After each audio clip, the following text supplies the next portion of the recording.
Boa noite. Meu nome é Cláudio. Por quase toda a minha vida adulta, trabalhei em empregos que ninguém queria.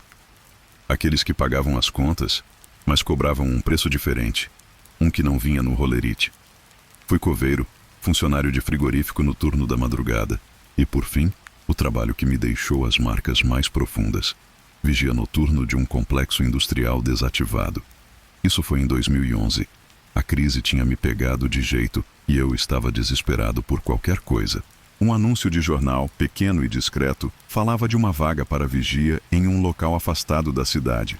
O salário era surpreendentemente bom, quase bom demais para ser verdade. O lugar era a antiga Têxtil Andrade, uma gigante que, nos anos 80, empregava metade da nossa região.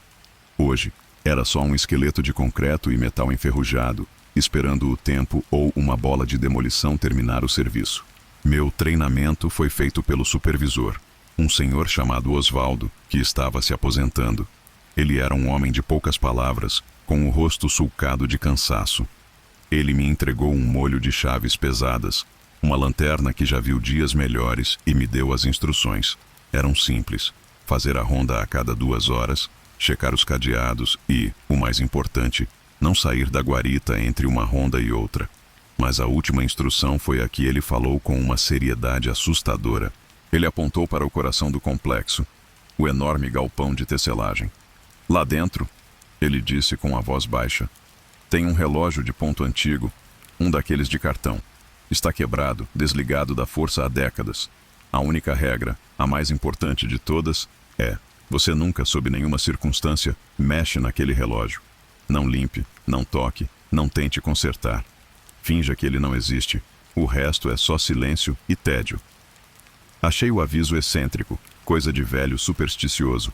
Mas o dinheiro falava mais alto.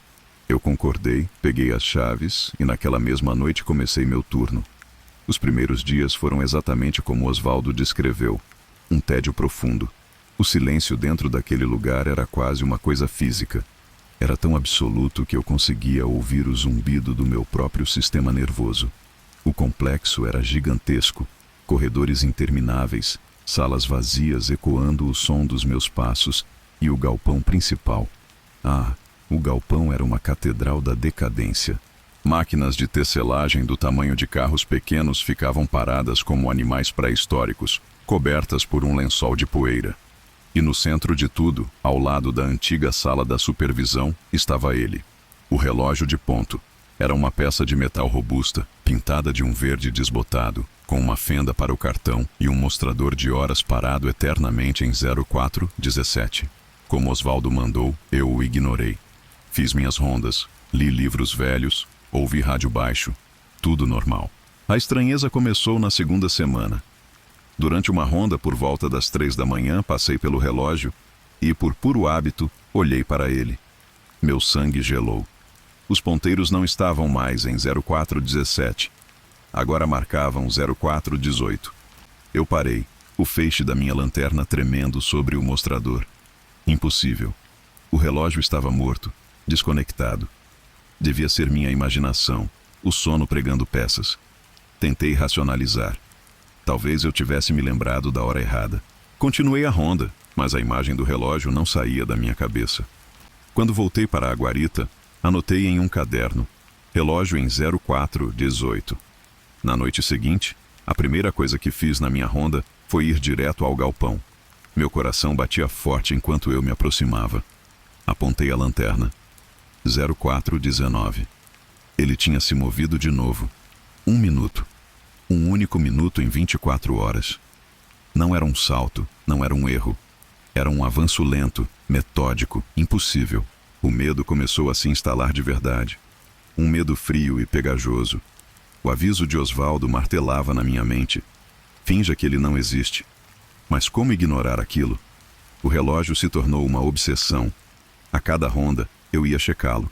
E a cada noite, ele avançava. 04:20. 04:21.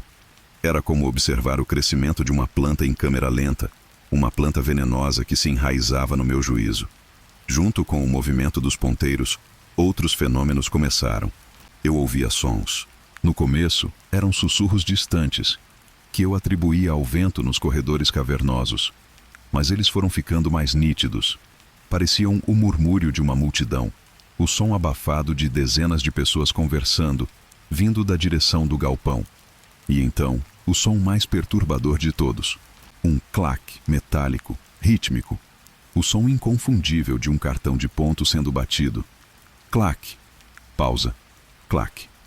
Eu saía da guarita com o coração na boca, empunhando a lanterna como uma arma. O som parava no instante em que eu entrava no galpão. Tudo voltava ao silêncio sepulcral. Só poeira, máquinas paradas e o relógio, agora marcando 0428, me encarando na escuridão. Desesperado por respostas, usei o computador velho da guarita para pesquisar sobre a Têxtil Andrade. Encontrei notícias antigas, digitalizadas de jornais da época. A maioria era sobre a produção, a economia local. Até que encontrei uma matéria de 1986. O título era Tragédia na Têxtil.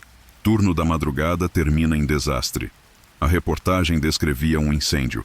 Começou pequeno, por volta das 4 da manhã, em um depósito de produtos químicos. O alarme de incêndio falhou. A fumaça tóxica se espalhou silenciosamente pelo complexo. Os trabalhadores do turno da madrugada, concentrados no barulho ensurdecedor das máquinas, não perceberam. Quando o fogo tomou conta do galpão principal, era tarde demais. O sistema de travas de emergência, que deveria abrir todas as portas, também falhou.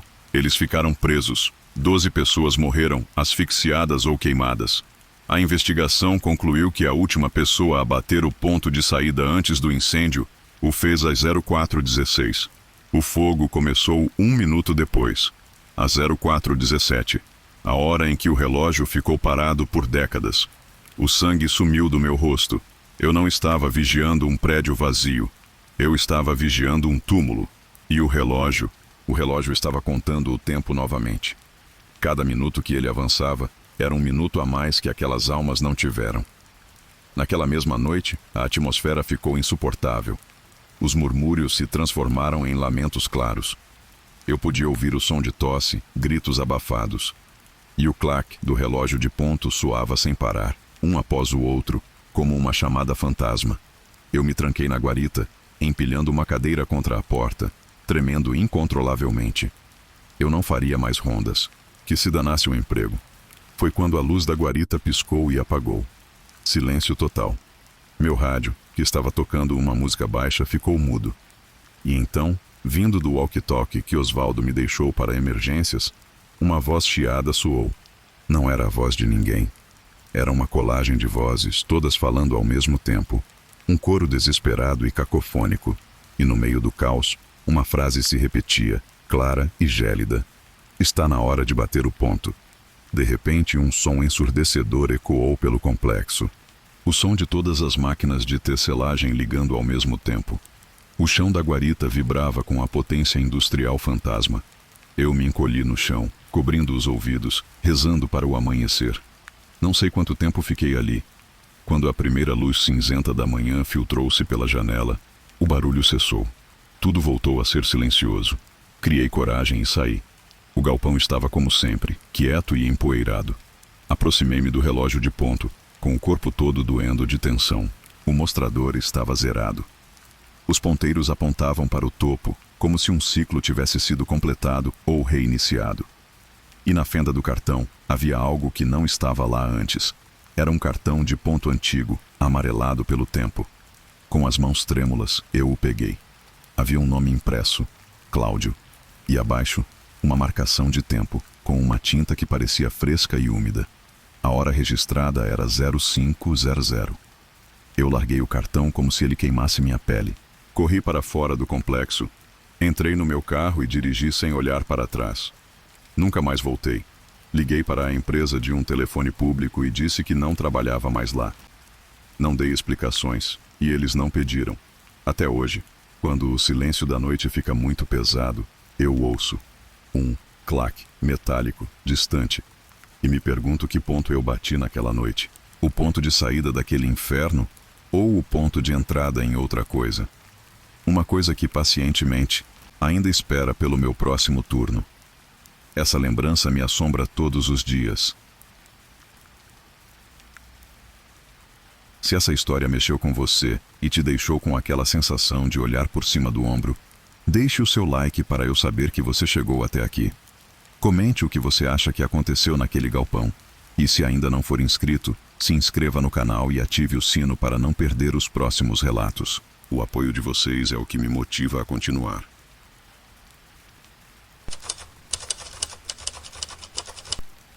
Boa noite. Meu nome é Jonas. Eu não sou de contar histórias. Na verdade, sou um homem de poucas palavras. A vida toda trabalhei com as mãos, com coisas concretas. Mecânica, construção, jardinagem. Acredito no que posso ver e tocar. Pelo menos eu acreditava. O que aconteceu comigo há alguns anos não teve nada de concreto.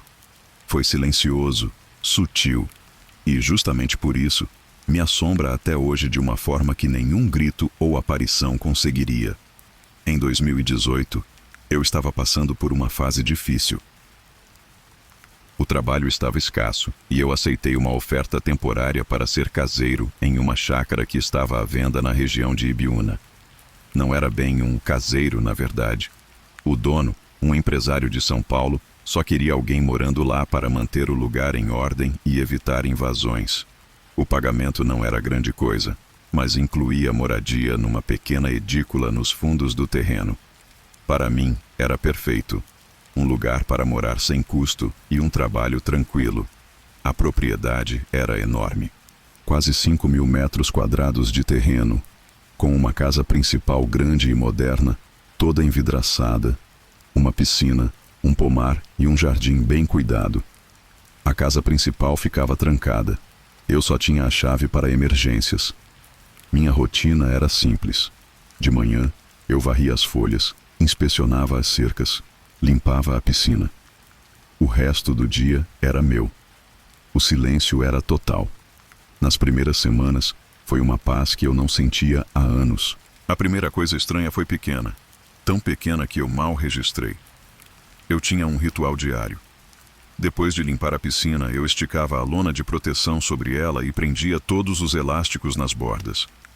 Uma manhã, ao sair da minha edícula, notei que um dos cantos da lona estava solto, dobrado para trás, como se alguém tivesse espiado a água e esquecido de prender de volta. Vento, pensei. Prendi o elástico e não pensei mais nisso. Alguns dias depois, a mesma coisa, mas desta vez, em outro canto. E o dia anterior tinha sido sem vento algum. Comecei a prestar mais atenção. Eu tinha certeza de que estava prendendo todos os elásticos. Era parte da minha rotina. Mas quase toda semana, uma ou duas vezes, eu encontrava um canto da lona solto pela manhã. Era irritante, mas eu continuava a dizer a mim mesmo que devia haver uma explicação lógica. Talvez o elástico estivesse frouxo. Depois foram as ferramentas. Eu guardava tudo num pequeno galpão ao lado da minha casa. Um dia precisei do ancinho para juntar as folhas e ele não estava no lugar de sempre. Procurei por todo o galpão. Nada. Desisti e usei uma vassoura. No dia seguinte, o ancinho estava lá, encostado na parede externa do galpão, onde eu jamais o deixaria. Minha primeira reação foi raiva. Pensei que fossem moleques da vizinhança pulando a cerca para fazer bagunça. Passei o resto do dia inspecionando cada metro da cerca. Nenhum arame rompido, nenhum sinal de passagem. A sensação de paz começou a ser substituída por uma leve paranoia. Eu me sentia observado. Às vezes, enquanto carpia o jardim, eu parava e olhava em volta, esperando ver alguém escondido entre as árvores do pomar. Nunca havia ninguém. O silêncio, que antes era meu amigo, agora parecia pesado, como se estivesse escondendo alguma coisa. O ponto de virada aconteceu numa terça-feira. Eu tinha terminado meu serviço e estava lendo na varanda da edícula. Eram umas 4 da tarde. Olhei em direção à casa principal, e uma das cortinas do quarto do andar de cima, que estava sempre fechada, se moveu. Não foi uma ondulação causada pelo vento. Foi um movimento curto e rápido, como se alguém tivesse afastado a cortina para olhar para fora e a soltado em seguida. Meu coração disparou. Larguei o livro e fui até a porta da casa principal. Eu era o único com a chave. A porta estava trancada, exatamente como eu havia deixado. Dei a volta na casa, olhando para todas as janelas. Tudo fechado. Não havia sinal de arrombamento. Fiquei ali, parado no jardim, olhando para a janela do quarto. Senti um calafrio, apesar do sol. Pela primeira vez, a ideia de que não era uma pessoa comum que estava fazendo aquilo passou pela minha cabeça. Decidi fazer um teste. Eu precisava saber se estava ficando louco. No final daquele dia, antes de me recolher, entrei na casa principal. Fui até a cozinha, que tinha uma porta que dava para a área da piscina. Peguei uma cadeira de madeira, bem pesada, e a encostei na porta pelo lado de dentro, de forma que, se a porta fosse aberta, a cadeira cairia e faria um barulho enorme. Tranquei a casa por dentro, saí pela porta da frente e a tranquei por fora. Voltei para a minha edícula e mal consegui dormir. Cada estalo da noite me fazia pular. Na manhã seguinte, acordei cedo, com o estômago revirado. Fui até a casa principal. A porta da frente estava trancada. Destranquei, entrei e caminhei lentamente até a cozinha. Meu coração batia na minha garganta. Quando cheguei, olhei para a porta que dava para a piscina. A cadeira não estava no chão. Ela não estava nem perto da porta. Estava do outro lado da cozinha, perfeitamente alinhada junto à mesa, como se alguém a tivesse pegado e guardado no lugar. A porta que ela bloqueava estava entreaberta. Foi isso. Não houve grito, não houve aparição, não houve som. Houve apenas a prova silenciosa e impossível de que algo tinha entrado, movido um objeto pesado sem fazer barulho e saído, sem deixar qualquer vestígio. Algo que sabia que eu estava testando. Algo que estava brincando comigo. Naquele dia, arrumei minhas coisas. Liguei para o proprietário e disse que não podia mais ficar. Disse que o isolamento era demais para mim, que precisava voltar para a cidade. Ele não entendeu, mas aceitou. Entreguei a chave para um corretor na cidade vizinha e fui embora. Eu nunca soube o que era aquilo. Um invasor incrivelmente habilidoso? Um fantasma? Ou será que o silêncio e a solidão finalmente mexeram com a minha cabeça? Não tenho resposta. O que me assusta é que não foi algo agressivo. Era inteligente, sutil e paciente. Não queria me machucar. Parecia querer apenas que eu soubesse que não estava sozinho. E essa incerteza, essa dúvida sobre a minha própria sanidade e sobre a realidade do que vivi, é mais aterrorizante do que qualquer monstro que eu pudesse imaginar. Eu nunca mais procurei a paz do silêncio absoluto. Aprendi que, às vezes, o barulho da cidade é um conforto, pois ele abafa os sons daquilo que não podemos, e talvez não devamos, entender. Se você já passou por uma situação que desafiou sua lógica e o fez questionar a realidade, compartilhe sua experiência nos comentários. Histórias como a minha ganham força quando são compartilhadas. Se você acredita que nem todo terror precisa gritar, deixe o seu like, se inscreva no canal e ative as notificações. Sua companhia na penumbra faz toda a diferença.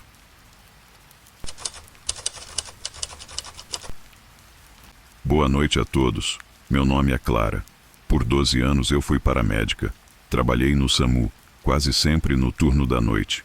Se você já fez esse trabalho, você aprende a separar as coisas. Você vê o pior da humanidade, acidentes, violência, tragédias, e você cria uma casca. Você lida com fatos, pulsação, pressão arterial, cinemática do trauma. Não há espaço para a imaginação. O que você não pode medir não existe. Pelo menos era assim que eu pensava. Até uma chamada específica, numa madrugada fria de agosto, numa estrada que não levava a lugar nenhum.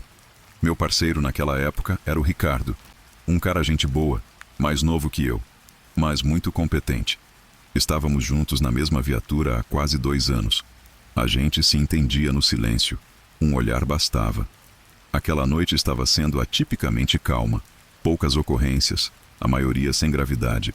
Estávamos voltando de um atendimento por volta das 3 da manhã quando o rádio chiou. Viatura 192, Copião. Ricardo pegou o rádio. Na escuta. Recebemos uma ligação sobre um possível acidente na Estrada da Serra, quilômetro 7. Ligação caiu antes de darem detalhes. Apenas uma voz masculina disse: "Carro, e preciso de ajuda. Estamos sem contato. Viatura da polícia rodoviária mais próxima está a 20 minutos. Vocês são os primeiros." A Estrada da Serra. Todos nós conhecíamos. Um trecho antigo de asfalto que cortava uma área de mata fechada, pouco usado desde que a nova rodovia foi construída. Era um lugar conhecido por ser um ponto cego. Sinal de celular não pegava, o rádio falhava. Era um buraco negro de comunicação. Ligamos a sirene e aceleramos. A estrada era escura como breu, com árvores altas que formavam um túnel sobre nós. A névoa começava a descer da serra, deixando o asfalto úmido e brilhante sob a luz dos faróis. Depois de uns 10 minutos tensos, vimos. Um carro, um sedã cinza, estava fora da pista, com a frente enfiada numa árvore grande. Não parecia uma batida em alta velocidade. Não havia destroços espalhados, nem fumaça. Paramos a ambulância, pegamos nossas lanternas e mochilas de primeiros socorros. O silêncio era absoluto, quebrado apenas pelo som dos nossos passos no asfalto molhado. Estranho, Ricardo murmurou. O motor está frio. Ele tinha razão. Não havia o calor ou o cheiro de um motor recém-desligado. A porta do motorista estava entreaberta. A cena lá dentro era ainda mais bizarra. Não havia sangue. O airbag não tinha disparado. No banco do passageiro havia um casaco dobrado e, sobre ele, um livro de capa de couro escura, sem nenhum título. O mais estranho era a chave. Ela não estava na ignição. Estava no porta-copos, ao lado de uma garrafa de água pela metade. Era como se o motorista tivesse parado, desligado o carro, tirado a chave, e só então o carro tivesse deslizado pela pequena ribanceira e batido na árvore. "Samu, tem alguém aqui? Viemos ajudar!" Gritei, minha voz sendo engolida pela mata. Nenhuma resposta. Seguimos o protocolo. Iluminamos a área ao redor do carro com as lanternas. Procuramos por pegadas, mas o chão estava coberto por uma camada grossa de folhas úmidas. Nenhum sinal de que alguém tivesse se arrastado ou cambaleado para longe. O motorista tinha simplesmente evaporado. Enquanto Ricardo contornava o carro para verificar o outro lado, algo chamou minha atenção. Um som.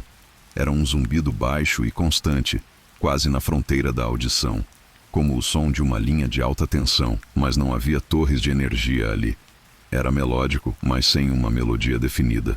Um tom contínuo, vibrante. "Ricardo, está ouvindo isso?" Perguntei, desligando minha lanterna para me concentrar. Ele parou e ficou em silêncio por um momento. "Ouvindo o quê?" "Só grilo e o vento." "Não, é um zumbido. Baixo." Ele deu de ombros. "Deve ser alguma coisa da viatura." Mas não era.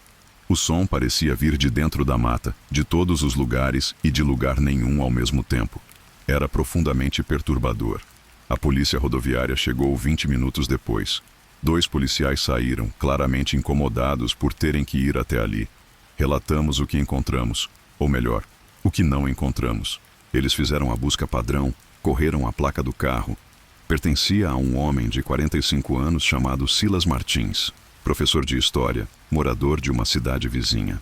Enquanto um dos policiais preenchia a papelada, eu não conseguia tirar os olhos do livro no banco do passageiro. Havia algo nele que me atraía e me repelia. "Posso?" Perguntei ao policial, apontando para o livro. Ele assentiu. Coloquei as luvas e peguei o objeto. Era pesado, o couro gasto pelo tempo. Abri. As páginas estavam amareladas, mas em branco. Todas elas. Centenas de páginas vazias, exceto pela primeira. Nela, com uma caligrafia elegante, quase antiga, havia uma única frase: "A estrada sempre cobra a passagem." Mostrei para o Ricardo. Ele leu e franziu a testa. "Cara esquisito. Deve ser de algum grupo aí, sei lá. Deve ter tomado um chá qualquer e saiu andando pela mata." A explicação dele era lógica. Era a explicação que eu mesma deveria ter adotado. Mas o zumbido que ainda persistia fracamente no fundo, e aquela frase no livro, algo não se encaixava. Fomos liberados da cena. O caso se tornou um desaparecimento oficial.